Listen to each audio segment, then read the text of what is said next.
আমি ধনেপাতার চাটনি করতে, ধনেপাতা শীতের সময় তো ধনেপাতাগুলো খুব ভালো আসছে। কেটে ধুয়ে তো রেখেছি।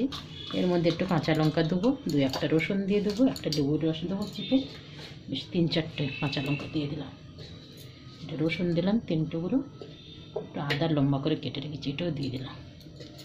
এবার একটুখানি হালকা, লেবু কম তো তাই একটু আমচুর দিয়ে দিলাম টক হবে। একটু বেল নুন দেবো,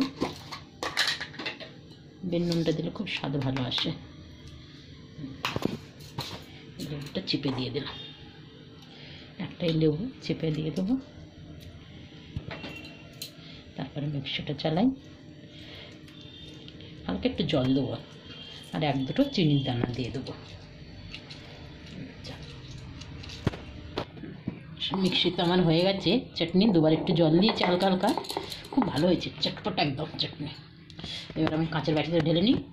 মূলার পরোটা, আলুর পরোটা যা দিয়ে খাবে, গরম ভাতও ভালো। ধনেপাতার চাটনি হয়ে গেছে এদিকে। এবার আমি কাবাবগুলো ভেজে নেব। এটা হচ্ছে চিকেন কাবাব, বিকেলে তো এইসবই ভালো লাগে বাচ্চাদের খেতে।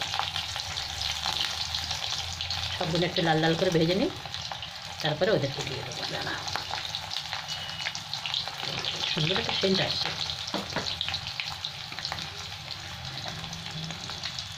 তাতে কোথাও দিয়ে দিই, একটু মাটন কাবাব হচ্ছে, ওই দিয়ে দেবো একসাথে সব কটা ভালো করে ভেজে নেবো। আমার কাবাবগুলো ভাজা হয়ে গেছে, এবার আমি সব উঠিয়ে নিচ্ছি প্লেটে।